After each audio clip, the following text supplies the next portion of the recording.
Hey now, what is up, everybody? My name is Mike Brown, aka ReviewKingMB, and I am here to talk about, in my opinion, the best horror movies of 2018.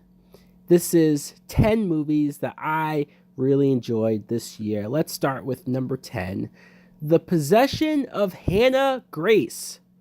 Now, I'll be honest, this movie came out fairly recently, and I went into it expecting it to absolutely suck. The fact that the acting was pretty good, the fact that we had a main character that was very interesting, had a good backstory. I'm not saying that the scary moments or that the possessed girl was the best thing about the movie. It is stuff that we've seen time and time again, but it still was effective. The morgue setting and the claustrophobic like tension.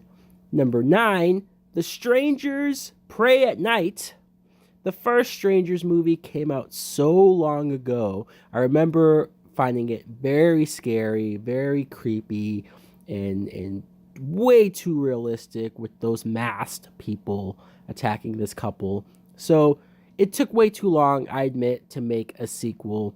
And the first half of the movie I didn't love because I found the family incredibly annoying and I almost didn't care if they would get killed. But once the action happened, once the masked people did show up and started to terrorize the family and separated them and started to hunt them down one by one, then I cared.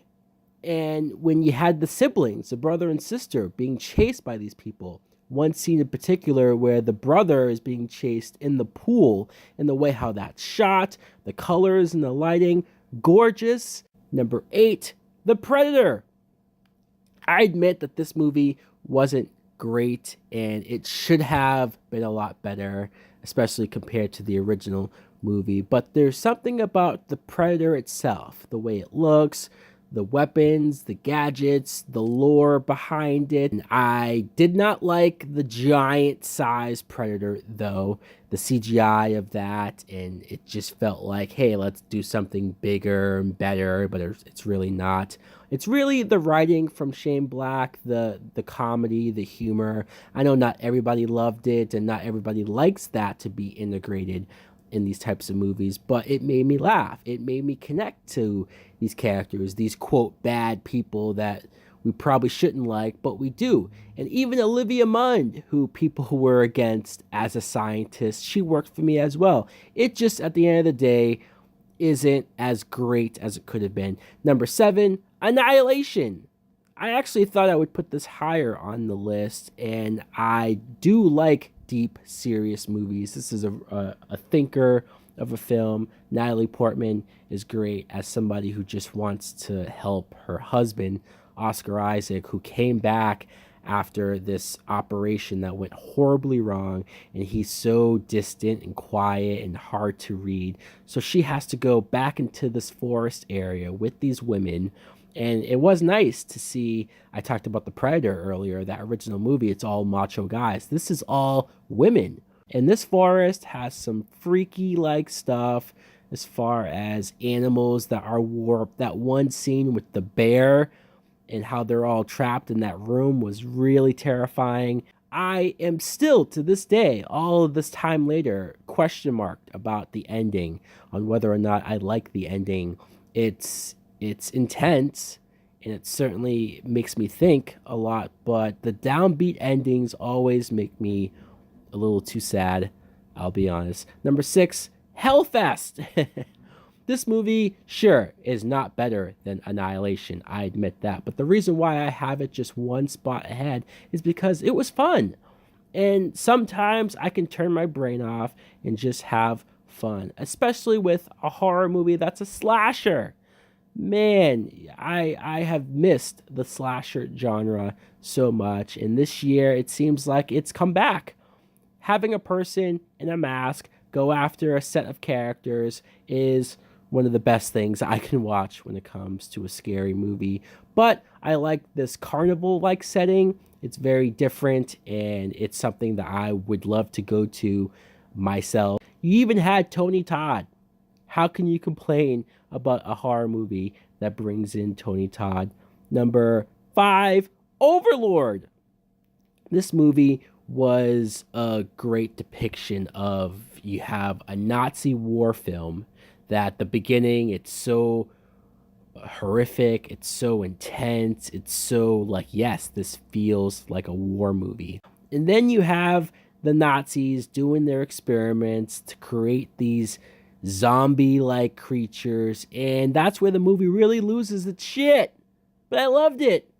And you had Kurt Russell's son, who was a badass. Number 4, the first Purge. Reason they went back in time, they did a prequel, and I liked the reason how they showed why this purge happened and how the government is evil and behind it, because let's be honest, that's not something that's hard to connect with. A set of characters who are black, who are from the lower level of community, and so that also makes them relatable.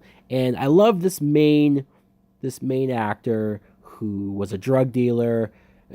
Yes, a bad guy in a sense, but he steps up. He tries to save this girl that he loves and her family. Number 3, Unsane.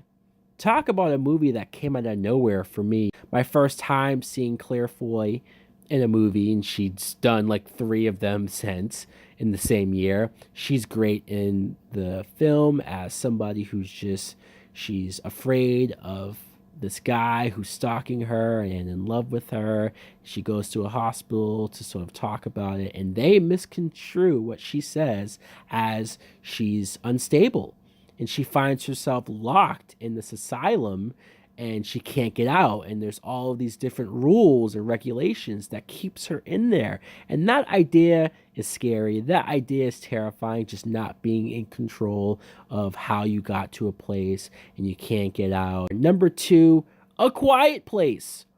This movie I think, was great. The premise of these creatures taking over the world, and so you can't make a noise because that's how they hear, and it just set up that atmosphere of not being able to talk, of these characters, this family who does sign language, these kids. We all know how hard it is for kids to stay quiet, so yeah, it was virtually impossible. That opening scene where it's saddening to see what happens to one of the kids, with Emily Blunt being pregnant, and you have to keep going. But for my number 1 favorite horror film of 2018, no, it's not Hereditary.